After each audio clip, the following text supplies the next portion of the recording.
वंदना रसोई के काम से फ्री होकर मम्मी जी के कमरे की तरफ जा रही थी। सोने से पहले सुबह की तैयारी करके रखना चाहती थी।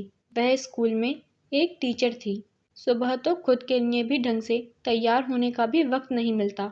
ऊपर से ननद अचानक से शाम को अपने ससुराल से आ गई तो काम वैसे भी बढ़ गया। स्कूल जाने से पहले सुबह ढंग से थोड़ा बहुत काम कर जाए, इसके लिए पहले से तैयारी कर लेना बेहतर है। स्कूल में वार्षिक परीक्षा चल रही थी तो छुट्टी लेना तो असंभव था। यही सोचकर मम्मी जी के कमरे की तरफ जा रही थी, पर कमरे के दरवाजे पर पहुंचकर उसके पैर ठिठक गए।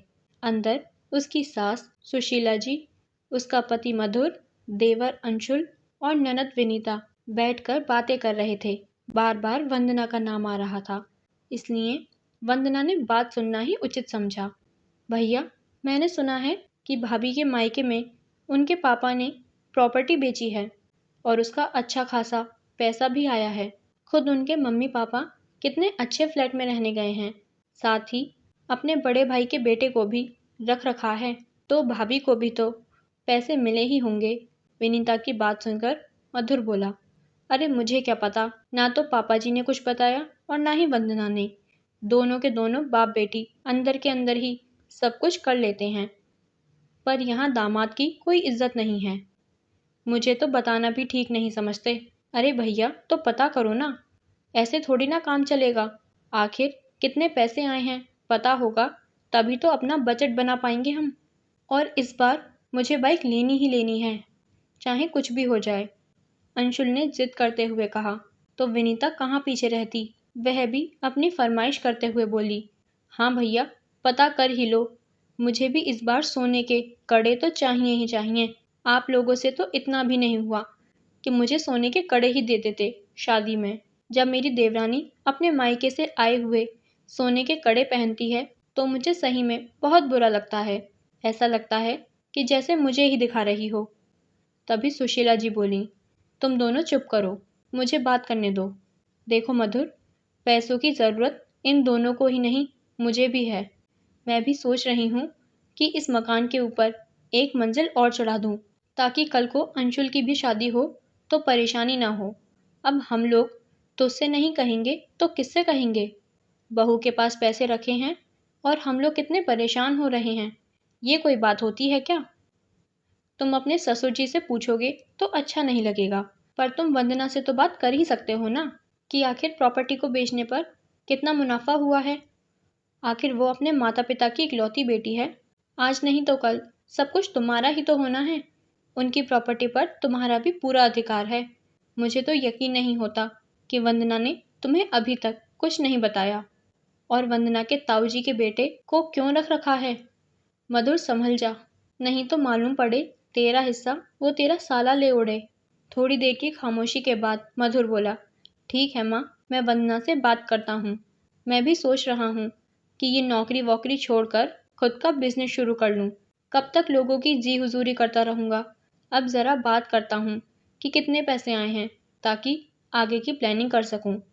वंदना ने उसके आगे कुछ नहीं सुना। वो उल्टे पैर वापस अपने कमरे में आ गई।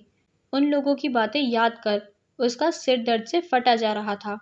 कितने लालची हैं ये लोग, जब देखो बहाना बनाकर उसके मायके से पैसा निकालने के लिए मुंह खोले बैठे रहते हैं, जैसे ये लोग कमाकर उसके मायके में रख कर आए हों, जबकि उसके मायके वालों को जब उनकी ज़रूरत होती है तो ये लोग साथ भी नहीं खड़े होते। पिछले साल विनीता की शादी में भी पापा ने अपनी एक एफडी तुड़वाकर इन लोगों को कर्जा दिया था, जिसे ये लोग डकार गए। एक बार भी नहीं पूछा कि पापा जी, आपको पैसों की ज़रूरत है या नहीं, लौटाने हैं या नहीं। यही नहीं, अभी जब 2 महीने पहले पापा को हार्ट अटैक आया था, तब तो इनमें से कोई सेवा करने नहीं गया था। उसकी माँ की तो हिम्मत ही टूट गई थी। वंदना ही दौड़ भाग कर रही थी। बस उसके साथ उसके ताऊजी का बेटा उदय ही खड़ा था। मधुर तो जब तक पापा जी हॉस्पिटल में थे, तब तक रोज शाम थोड़ी सी देर आकर चले जाते थे।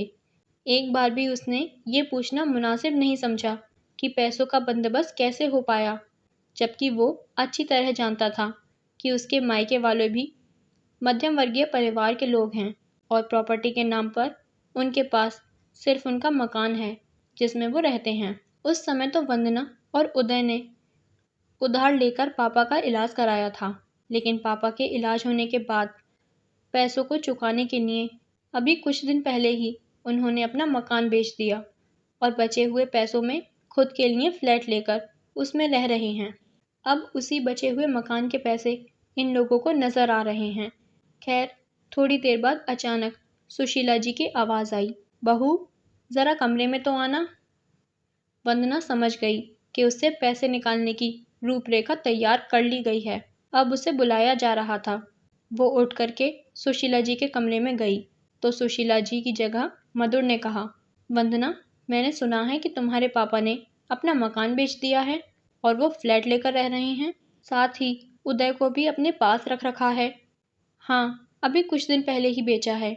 आखिर कर्जा चुकाना था। उनका कौन सा बेटा बैठा हुआ है जो उनके कर्जे चुकाएगा या उनकी बीमारी का इलाज करवाएगा। और रही बात उदय की, तो अभी पापा को अकेला नहीं छोड़ा जा सकता। हाँ, वो तो ठीक है, लेकिन कितने में बेचा? आखिर मैं दामाद हूँ, इतना हक तो मेरा भी बनता है कि मैं भी जानूँ कि पापा जी प्रॉपर्टी बेच रहे हैं या कहीं फ्लैट ले रहे हैं। उनके पास कुछ बचा है या नहीं? अरे हाँ, आप तो दामाद हैं, आपका तो हक है सब कुछ जानने का। चलिए मैं बता देती हूँ आपको। पापा के इलाज में काफ़ी पैसा खर्च हो गया था, जो कर्जा लेके किया गया था। तो उस कर्जे को चुकाने के लिए उनके पास कुछ नहीं था, सिर्फ वो मकान था। इसलिए उन्होंने उसे बेचा। पहले कर्जा चुकाया, बाद में खुद के रहने के लिए बंदोबस्त भी करना था, इसलिए फ्लैट ले लिया। थोड़े बहुत पैसे बचे हैं जो मैंने उन्हीं के नाम से बैंक में डिपॉजिट करा दिए हैं। तुम्हें कुछ नहीं दिया? मैंने तो सुना है काफ़ी मुनाफा हुआ था। तुम तो बेटी हो ना उनकी, सुशीला जी ने बीच में कहा। अब क्या कर सकते हैं मम्मी जी, पैसे लेने का हक ही थोड़ी ना रखती हैं बेटियां। जिम्मेदारी भी कोई चीज़ होती है।